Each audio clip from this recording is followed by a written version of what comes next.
the end of his relationship with Marilyn, that she would soon have nothing but criticism for him, and that once, thanks to him, she had emerged from her chrysalis, she would abandon him without allowing him any chance of working his way back into her favor? For it was in London that everything turned sour between them, and that Milton found himself ruined. It was in London, too, that Marilyn, having been publicly scorned by a condescending Laurence Olivier, gave voice to her doubts over her decision to leave Hollywood. And it was also in London that Arthur Miller, fearing his love life might in some way affect his creativity, began to wonder whether he had done the right thing in marrying Marilyn. "I think Arthur liked dumb blondes," she would later say, "and he'd never had one before me."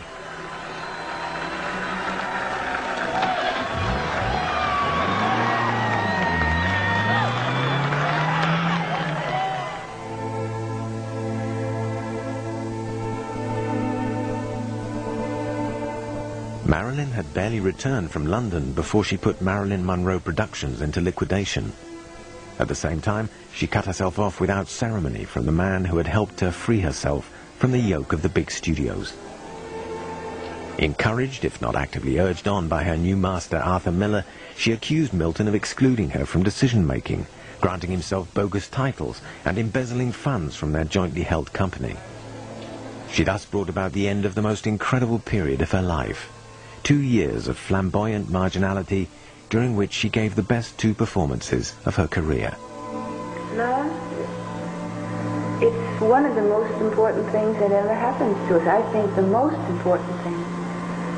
I think love and work are the only things that really happen to us. And yet there was one final photo session with Milton.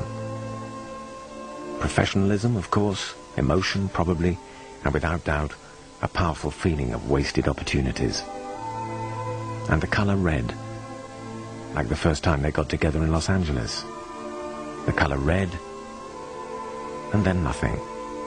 Because refusing to make the slightest profit from these photographs, Milton buried them away with so many others in the shadows of his disappointment. "I was devoted to her," he said afterwards. "I wouldn't do anything today that might harm her career." It was over. Arm in arm with Arthur Miller, Marilyn returned to Hollywood. Yet, despite appearances, she was not the same.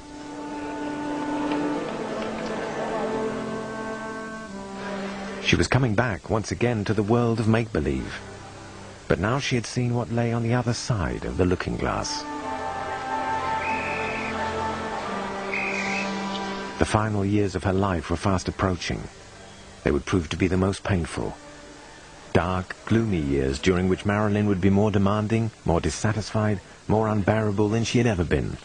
Perpetually late, she would sink deeper and deeper into what one of her closest friends called Marilyn time.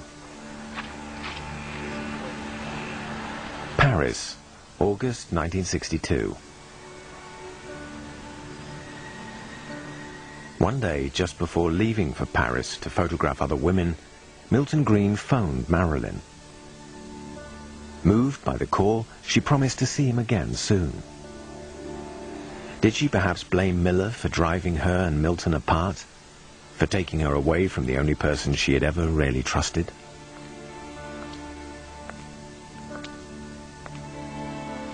They never did meet again, and no other woman was ever photographed by Milton as Marilyn had been.